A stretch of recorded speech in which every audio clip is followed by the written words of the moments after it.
그런데 또 이제 이 검찰의 행위는 진짜 이 자들을 어떻게 해야 되지? 만약에 이 정권이 언제 끝날지는 모르겠습니다만 하는 행동 자체가 전부 다 정치질인 것 같아.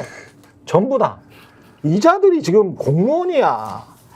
뭐야 지금. 이게 지금 김건희 씨 같은 경우도 김건희 자꾸 여사라고 부르라고 하는데 김건희 여사라는 말이 잘 안 나와. 이제. 예? 이분의 그 하는 행태나 뭐 이런 거를 보면 여사란 말이 잘 안 나와서 김건희 씨라고 그냥 부를게요.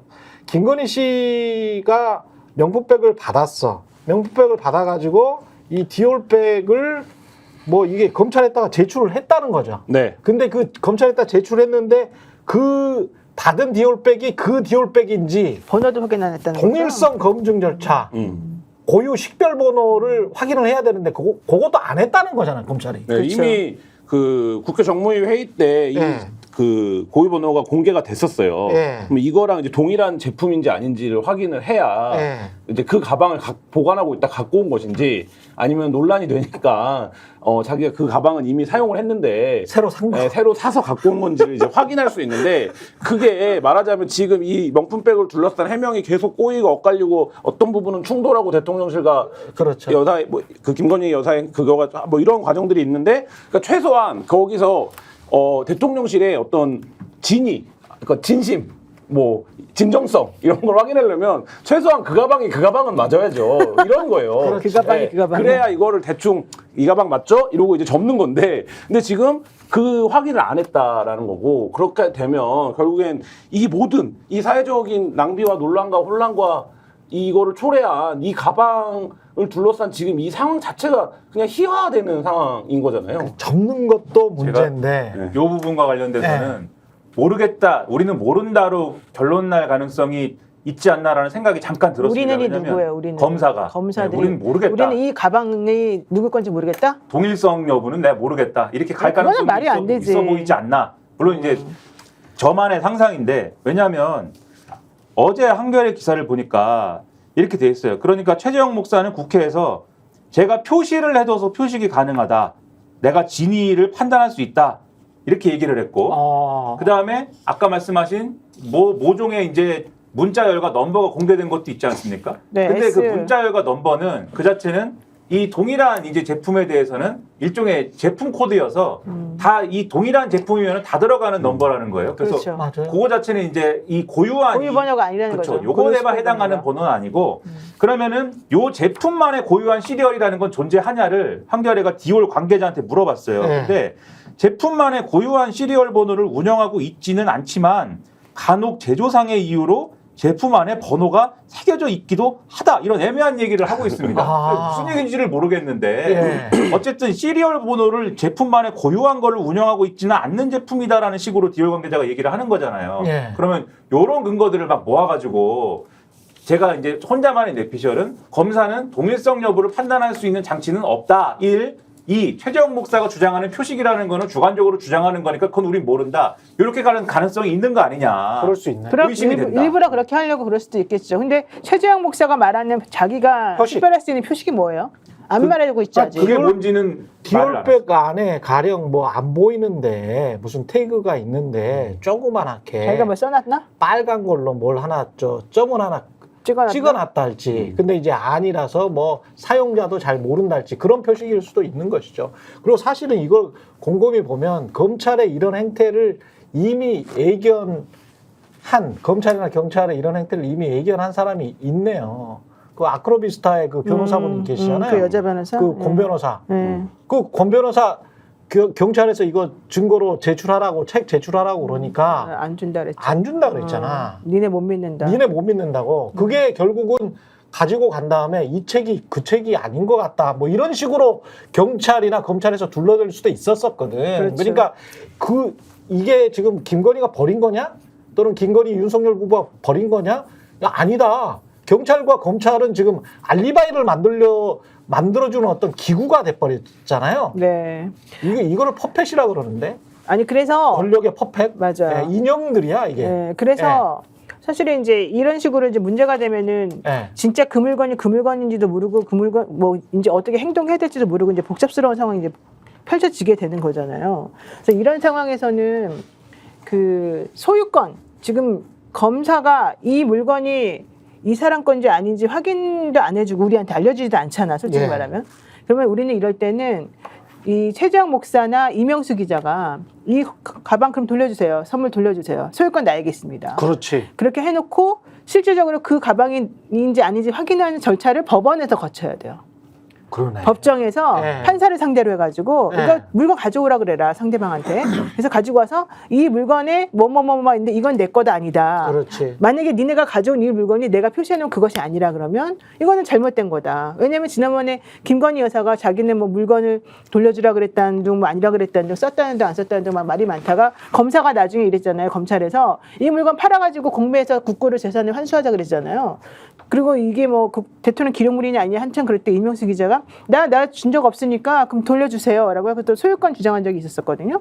그러니까 이거는 소유권부터 일단 먼저 명확히 밝힌 다음에 실제 그걸 상응하는 물건이었는지 아닌지 확인하는 과정을 우리가 주체적으로 해야 돼요. 그렇지. 그래서 이 우리가 바로 이명수 기자나 최재형 목사 측이고, 이 우리들이 그래도 그나마 할 수 있는 건 검찰을 빼고 해야 돼. 그게 바로 법원을 통해서 할 수 있는 거니까 이게 말이 됩니까? 소유권 청구를 해야 되는 거죠. 국가 기구가 이렇게 불신을 받고 불신받고 있어요. 있는 진짜. 거죠. 이게 당근 점수 50점만 넘는 사람만 봐도 사용감이 있는지 없는지 알 수 있는 문제인데 이게 대한민국 검찰이 전체가 이 사건을 매달린다고 해도 네. 과언이 아닌데 이거를 확인을 못하는 상황이 된다. 이렇게 하면 사실 검찰이 스스로 우리는 존재할 이유가 사실 별로 없어요. 이렇게 고백하는 것과 다름 아닌 결과 불신을 초래한다. 그러니까 정말 악랄한 부분이 있는 게 그러니까 검사들이 정말 이렇게 하면 안 되지 않습니까? 근데 이렇게 하지 않는 이유에 대해서 난 이거는 약간 양념 같은 얘기인데, 법률신문이라는 아주 중요한 법조인들 사이에서는 아주 중요한 신문이 있지 않습니까?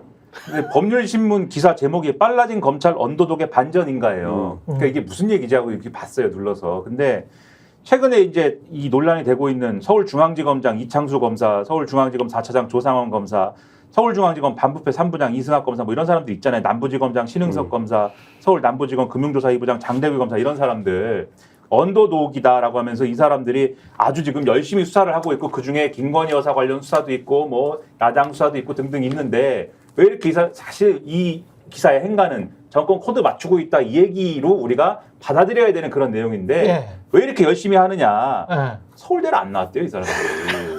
그 이야기는 뭐 오랫동안. 예. 그러니까요. 근데 이게 뻔한 이야기야. 언더독의 예. 반전이라고 법률신문은 쓴다, 이게. 예. 서울대를 안 나와서 이 사람들이 열심히 해가지고 열심히 하고 있다라고 쓰는데, 뒤집어 얘기하면은 그래서 검찰 내에서 승진을 못할 것 같은 사람들을 요직에 이 수사를 열심히 할 수 있는 요직에 앉혀가지고 그들이 정권의 코드를 맞춰주면은 이들에게 뭔가 보상을 해줄 수 있다라는 그런 분위기를 정권이 만들어서 그래가지고 충성을 유도하고 있다, 이런 얘기가 되는 거지 않습니까? 이런 보도를 통하면. 실제로 법조계에서 지금 쭉 떠도는 말이 그렇죠. 그거예요. 그래서 이 기사가 중앙지검장과 관련해서도 그 이야기가 떠돌잖아요. 그래서 이창수와 관련해서도. 기사를 이렇게 안 쓰면 제가 네. 이런 얘기를 막 안 할 건데, 네. 기사를 이렇게 쓴 덕분에 이 얘기를 하는 거예요. 그래서 이게 뭡니까 지금, 이런 얘기까지 나오고. 네. 이창수도 성균관대 출신이어서 그런 이야기를 듣는 겁니다. 그러니까 한국의 슬픈 현실이에요. 이게 뭐냐고. 미치겠어, 슬픈 현실이야. 나는 아주 미치겠어. 네. 그런데 저는 이 부정청탁 김영란법 위반으로 자꾸 지금 타겟을 맞춰가지고 이걸로만 하는데, 이게 지금 뇌물수수로도 볼 수가 있는 사건이었고, 다른 사안들 같은 경우에 그 금감위원인지 무슨 뭐 있었잖아요. 그 전화로. 네, 임명. 그거 충분히 그거 녹취가 돼 있었고, 그러면 그것도 조사를 해봐야 되는 거잖아요. 그러면 이거는 만약에 그대로 그렇게 됐으면, 김창준 씨도 마찬가지고, 그 연방 하원의원 미국 직권남용이고 국정농단이고 인사개입 아닙니까? 그러면 그런 것들도 좀 따져볼 수 있어야 되는데, 그런 것들은 말 쏙 들어가고, 이거 사용감이 있는지 없는지 그거 확인해보고, 사용감이 없으면 이게 그냥 이 여사나 대통령실의 말대로 그냥 잘 이렇게 더스트백에다가 보관을 한 거니까 이거를 받을 마음이 없었나 보네. 예? 여사의 주장대로. 그걸 그리고 우리가 그냥 믿어야 되고, 그리고 안 믿으면 어떻게 할 거야? 우리가 검찰인데. 니들이 뭐 기소권 있어? 뭐가 있어? 니들은 그냥 조용히 해. 뭐 이런 거잖아요. 네. 그러니까 얼마나 이게 국민을 얼마나 모욕을 주는 거야. 이 정부의 인사들이나 이 검사들이. 그게 검사의 네? 헝그리 정신이라고 법률신문은 썼어요. 헝그리 정신이요? 그게. 네. 상당히 헝그리 그러니까 돼지들인가? 이 가방이 그 가방이 맞는지도 확인을 못하는 네? 검찰이 말씀하신 대로 무슨 인사개입 논란을 아니 그리고 이게 국가라는 게 국민을 위해서 유권자를 위해서 존재를 하는 거지 공무원 따위들이 어디서 지금 이렇게 정치질을 대놓고 드러내놓고 이렇게 막 해. 싸가지 없이. 옛날에 이렇게 무례한 인간들이 이게 지금 제가 지금 한두 사건이 아니고 지금 몇 년 동안 이래. 한국 검사들이. 몇 년 동안 이러면서 이런 싸가지 없는 행동을 하면서도 아무렇지도 않게 서울대 법대의 나라인 것처럼 행동을 해. 싸가지 없는 자식들 아니에요, 이것들 진짜. 강백신 검사는 네? 서울대긴 한데 법대를 안 나왔어요 또. 아, 그래요? 안타깝네.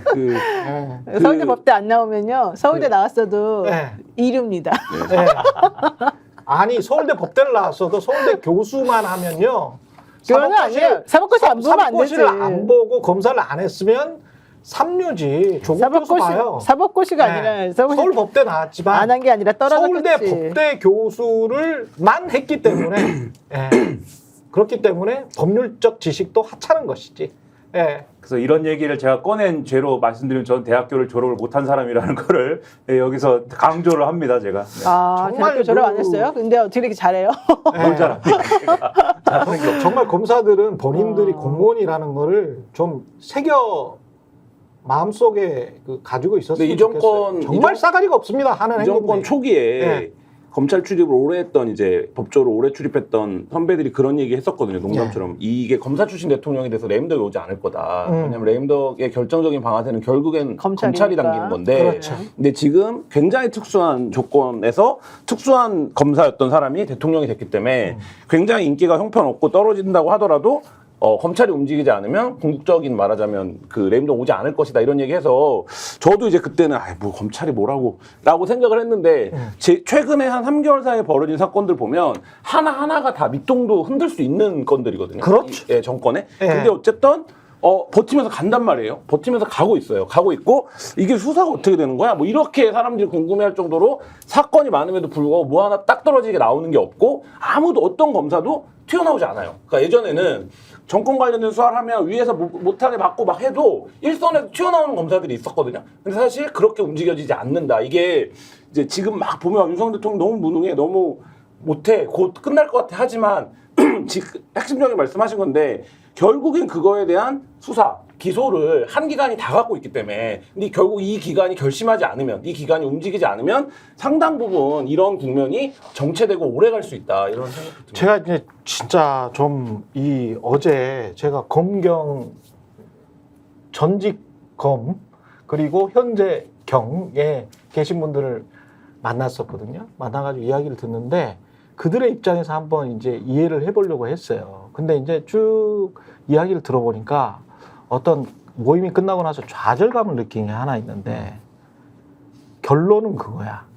한 사람은 이제 검사 출신이고 한 사람은 현직 경찰인데 수뇌부들 쪽이죠. 높은 사람, 중간 간부들 이상인 사람들이지. 근데 이제 이 사람들이 동일하게 이야기하는 거는 절대 여사를 버릴 수가 없는 구조다.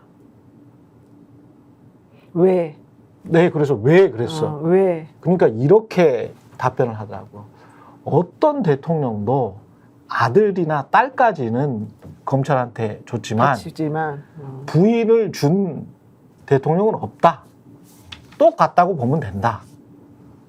절대 주지 않는다. 절대 이른바 엄정한 법의 심판에 맡길 수가 없다. 아니 근데 과거의 여사들은 이렇게까지 한 적이 없잖아. 저도 똑같이 네. 속으로는 그 생각을 했는데 네. 이제 그러면서 일상적으로 그런 이야기를 하는 거야. 네 같으면 부인한테 감옥 갈 수도 있는 그런 선택을 하라고 하겠냐라는 거지. 근데 이런 식으로 전반적으로 제가 말씀드린 건 뭐냐면 그 우리나라의 검경을 지휘했거나 지휘하고 있는 사람들의 상식, 본인들의 상식은 그거야. 부인을 어떻게 어떤 남자가 이거는 조금 더 보면 조금 더 가면 홍준표의 페이스북 발언이랑 비슷해. 어떻게 부인을 버리냐? 어떻게 부인을 버리냐? 어떤 상남자가 상남자가 뭔지는 아나. 아유.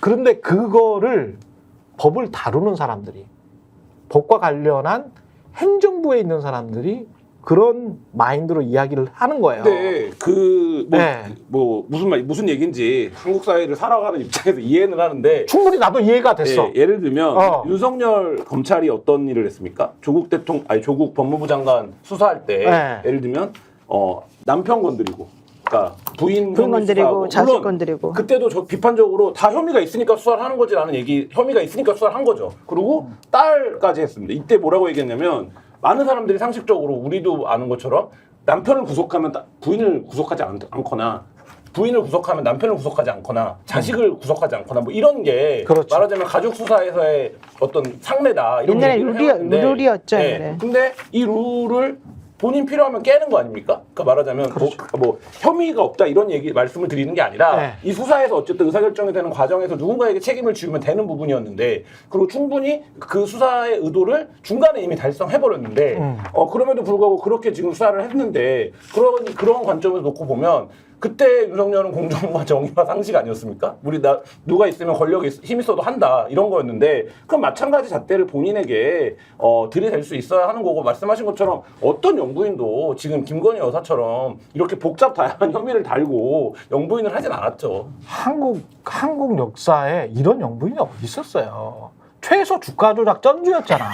검찰이 주장하는 대로 최소 주가 조작 전주였던 영부인, 그리고 자기의 경력을 위조해서 눈물 흘리면서 사과했던 영부인이 어디 있어? 그리고 그 다음에도 대통령이 취임하고 난 다음에도 자기 사무실에서 버젓이 자숙해야 되는 기관이면 5년 내내 자숙해야 돼요, 사실은. 그 전에, 대선 전에 한 행위들만 본다고 하더라도. 그런데 디올백을 또 받아?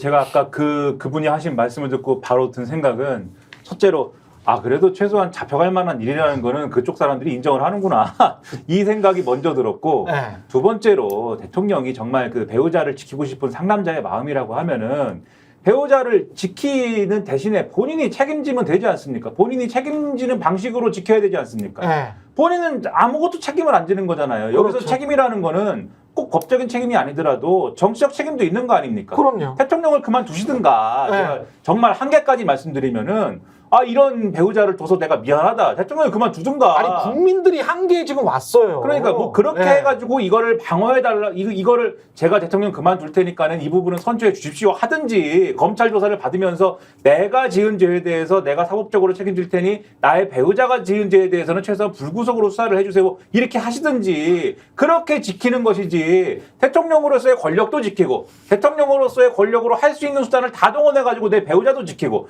이렇게 하면은 그게 독재자가 되는 길이죠. 무슨 길입니까? 저희가 얘기할 때 오셔가지고 라이브로 관전하시기 바랍니다. 반드시 주변 사람들 데리고 오시기 바랍니다. 구독, 좋아요, 알림 설정 해주시기 바랍니다. 좀 살려주십시오, 저 좀.